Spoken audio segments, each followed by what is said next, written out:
మా municipal vice chairman Kasarla Godavari Swamy గారు మరియు సీనియర్ కౌన్సిల్ సభ్యులు ఆఫీస్ గారు మాట్లాడినట్టు గత 3 నెలలుగా మన మున్సిపాలిటీ ఎంత దారుణంగా వ్యవహరిస్తుందనేది ప్రజలు అన్నీ గమనిస్తున్నారు.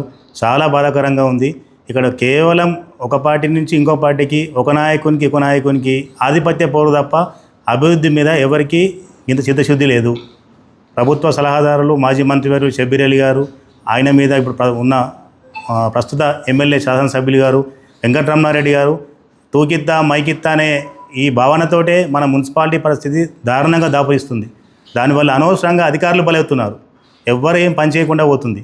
నిజానికి మన షబ్బీర్ అలీ గారు కావచ్చు, రమణారెడ్డి గారు కావచ్చు, గత 3 నెలల నుంచి ₹1 ఫండ్ కూడా మున్సిపాలిటీ తీసుకురాలేదు. ఇది చాలా దారుణం. అభివృద్ధి మీద మీకు పట్టింపు లేకుండా ఆధిపత్యం మీదనే కేవలం మీరు పోట్లాడుతున్నారు. ఇది ఎంతవరకు సమంజసం? ఇది ఎటుపోతుంది? మన ప్రజలు ఎన్నుకున్నారు మొదటిదాకా 49 మంది కౌన్సిలర్లను, మున్సిపల్ చైర్మన్ కావచ్చు, వైస్ చైర్మన్ కావచ్చు, కౌన్సిలర్ ద్వారా ఎన్నికైన ఆప్షన్స్ కావచ్చు. వీళ్ళందరికీ ప్రజలు పట్టం కట్టింది ఎందుకు? అభివృద్ధి చేయమని. కనీసం మాకు కావాల్సిన పనులు మాకు నెరవేర్చండి అని చెప్పడానికి. అవి చేయకుండా కేవలం ఆధిపత్య పోరు కోసం ఎమ్మెల్యే గారు ఓవైపు, కాంగ్రెస్ పార్టీ నాయకులు ఓవైపు చేస్తుంటే మున్సిపల్ ఎడిపోతుంది. చాలా ఆవేదన ఉంది. ప్రజలకు నమ్మకం కాదు, భయభ్రాంతులకు గురవుతారు. మేము మున్సిపాలిటీకి పోతే మా పరిస్థితి ఏందనేది. మా పనులు కావడం పక్క పెడితే మమ్మల్ని మానసికంగా వేధించుడు, ఇండైరెక్ట్గా ఫోన్లు చేసుకుంటా వసూలు చేసుడు, ఇలాంటివన్నీ మేము కొన్ని వింటున్నాము. త్వరలో అవన్నీ కూడా బయట పెడతాం. చాలా దారుణంగా ఉంది. పబ్లిక్ పోతే కాడ పని జరుగుతుందన్న నమ్మకం లేకుండా పోయింది మున్సిపాలిటీకి పోతే వీళ్ళ ప్రవర్తన వల్ల. వీళ్ళ గ్యాంగ్ వీళ్ళు తయారవడు, చైర్మన్ పిలుచు, కమిషనర్ని పిలుచుడు, టీపీఓని పిలుచుడు, బెదిరించుడు, ఇది ఎక్కడ దాకా పోతుంది మున్సిపాలిటీ అనేది? ఇలా అయితే మున్సిపల్ ఇలా కామారెడ్డి మున్సిపల్ ఎవరు బాగుపరచాలి? మీరే బాగుపరచాలి. ప్రభుత్వం ఉన్నందుకు మీ షబ్బీర్ అలీ గారు, ఎమ్మెల్యే ఉన్నందుకు రమణారెడ్డి గారు, వీళ్ళిద్దరు కూడా ఆధిపత్య పోరు నడుస్తుంది ఇంకా ఇప్పటికి కూడా. ఇది ఎన్ని రోజులు అనేది మాకు చాలా బాధాకరంగా ఉంది. ఎమ్మెల్యే గారు స్వయంగా మొన్న ఒక విషయంలో ఇన్వాల్వ్మెంట్ అయినట్టు అందరూ తెలుస్తుంది. కమిషనర్ గారు కూడా సరే పాపం వెళ్ళిపోవచ్చు చెప్తున్నాడు. ఒక 6 ఎకరాల లేఅవుట్ మీద ఉన్న శ్రద్ధ అభివృద్ధి మీద ఎందుకు లేదు? 6 ఎకరాల లేఅవుట్ అయినా మీకు ఏం సమర్పించుకుంటూ మీరు ఆయనకి ఏమి ఇచ్చిర్రు? మీరు స్వయంగా సైట్ మీదకి వచ్చిర్రు. మేము మా పక్క సైట్, నేను కూడా ఒక రియల్టర్గా చెప్తున్నాను, ఆ పక్క సైట్ మాదే. ఆ సైట్ చూడడానికి మీరు స్వయంగా ఎమ్మెల్యే హోదాలు వచ్చిర్రు. ఇంత ఇంట్రెస్ట్ మీకు ఆ 6 ఎకరాలు లేఅవుట్ పైన ఉంది తప్ప కామారెడ్డి అభివృద్ధి మీద ఎందుకు లేదు? మీరు నిత్యం రాకపోకలు కొనసాగిస్తున్నారు హైదరాబాద్ నుంచి కామారెడ్డి గిట్ట. ఆ డివైడర్లు కూలిపోయి ఎన్ని రోజులు అవుతుంది? దాదాపు 1 ఇయర్ అవుతుంది. మీరే అక్కడ ఉండి జేసీబీ పెట్టి కులగొట్టినామని బాగా తెలివితో చేసిన పని అని చెప్పి మీరే అప్పుడు గొప్పలు చెప్పుకున్నారు. దాన్ని బాగు చేయడం చేత కాదా? అది ఎంత దారుణము. సాక్షాత్తు ముఖ్యమంత్రి గారు వచ్చిరు ఆ ఆపదలు ఉన్నప్పుడు. అప్పుడు ముఖ్యమంత్రి రేవంత్ రెడ్డి గారు వచ్చి కూడా ఇప్పటిదాకా ₹1,00,000 పని జరగలే. అక్కడ దారుణం అనిపిస్తుంది. అక్కడికి పోతే మేము త్వరలో అక్కడికి వెళ్ళి కూడా ప్రెస్ మీట్ పెడదాం అనుకుంటున్నాం టీఆర్ఎస్ పార్టీ నుంచి. ఇది ఎంతవరకు సమంజసమని మాకు బాధాకరంగా ఉంది. ఎమ్మెల్యే గారు మాట్లాడుతుంటారు, ఆయన్నే స్వయంగా, ఆయన ఎవరు అడిగింది కాదు, చేసింది కాదు, నేను అభివృద్ధి విషయంలో 0, శూన్యం, నేను అభివృద్ధి చేయలేకపోతున్నాను స్వయంగా ప్రకటించుకున్నారు మీరే. గతంలో వీడియోలు ఉన్నాయి, మీరు ప్రెస్ మిత్రులు మీరు కూడా అప్పుడు విన్నారు అన్నీ. నేను 0 ఉన్న వాళ్ళు ఎందుకు ఇలాంటి పనులు మీరు రివ్యూల పేరు మీద మున్సిపల్ మీటింగ్కి, సాధారణ మీటింగ్కి వెళ్ళి ఎంత అన్యాయం అండి? ఎజెండా పక్కన పెట్టి 6 గంటలు మీరు సాధారణ విషయాలు తీసిరు ఒకరోజు. ఇది సమంజసమా? ఎమ్మెల్యే గారు అధికారులకు అంత ఓపిక ఉంటుందా? కౌన్సిలర్స్కి ఉంటుందా? అక్కడ ఉన్న వాళ్ళకు ఉంటుందా?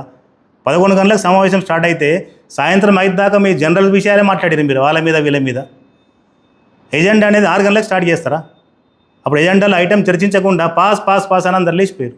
ఇది కరెక్టా అండి? మున్సిపాలిటీలో ఇలా జరగచ్చా? మీరు అభివృద్ధి పనులకు మీరు సహకరిస్తలేరు. కనీసం ₹1,00,000 పనికైనా మీరు ఈ కామారెడ్డి పట్టణంలో కావచ్చు, అసెంబ్లీలో కావచ్చు కొబ్బరికాయ కొట్టిర్రా? ఎంతవరకు మీకు న్యాయం అనిపిస్తుంది? మన కామారెడ్డి అసెంబ్లీ ఏర్పడినప్పటి నుంచి మన ఎమ్మెల్యే గారు అంత ఘోరమైన ఈ 2.5 సంవత్సరాలలో అభివృద్ధి చేయని ఎమ్మెల్యే ఇప్పటిదాకా ఎవరు లేరు. నాకు తెలిసి తెలంగాణ రాష్ట్రంలో మొత్తం కూడా ఎవరు లేకపోవచ్చు. 2.5 ఇయర్స్లో ఇప్పటిదాకా ₹1 పని చేయలేదు. నియంత్రణను శూన్యం, 0, నేను ఏం చేయలేకపోతున్నాను ప్రకటించుకున్నాం. అలాంటప్పుడు కేవలం నీ ఆధిపత్యం కోసం అధికారుల పేరు మీద అధికారులను భయభ్రాంతులకు గురి చేసేందుకు మీ రివ్యూలు ఎందుకు? దాంతో ఏం మెరుగుతుంది? సమాజానికి ఏం మెరుగుతుంది? మన అసెంబ్లీకి ఏమైపోతుంది? మున్సిపాలిటీకి ఏమవుతుంది చెప్పండి? ఒక్కసారి మీరైనా గుండె మీద చేసుకొని ఆలోచించుకోండి. మీరు ఎమ్మెల్యే గెలిచిరు, 2 సీఎంల మీద గెలిచిరు, తీసుకురండి డబ్బులు. మీరు ఇప్పటిదాకా ఏం చేసిరు అనేది 2.5 ఏళ్ళకి ఒక శ్వేతపత్రం రిలీజ్ చేయండి.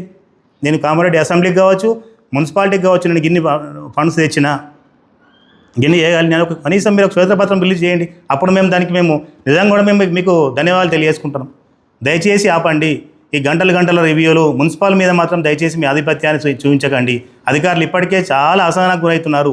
ఇప్పుడు ఉన్న వాళ్ళు కూడా ఎప్పుడు వెళ్ళిపోదామా, ఒక దశలో మేము అందరం కలిసి పెన్ డౌన్ చేస్తామంటున్నారు. ఆ వార్త కూడా నాకు ఈరోజు తెలిసింది. ఇది కరెక్ట్ కాదు. చాలా సమస్యలు ఉంటాయి మున్సిపాలిటీలో. చాలా పెద్ద పట్టణం, 49 వార్డులు ఉన్నాయి. మీ ఆధిపత్య పోరుకు దయచేసి కామారెడ్డి మున్సిపాలిటీని బలి చేయకండి. మీకు చేత అయితే కొంచెం హెల్ప్ చేయండి. అభివృద్ధిలో కొట్లాడండి. నేను తెస్తున్నా, ఎమ్మెల్యేగా నేను తెస్తున్నా, ఒక ప్రభుత్వ సలహాదారులాగా నేను తీసుకొస్తున్న ఫండు చెయ్యండి అని చెప్పి మీరు అలా అండ్ల పోటీ పడండి. కానీ ఆధిపత్య పోరుకు మాత్రం దయచేసి మున్సిపాలిటీని కానీ అందరిని బలి చేయకండి. ఇది కరెక్ట్ కాదు.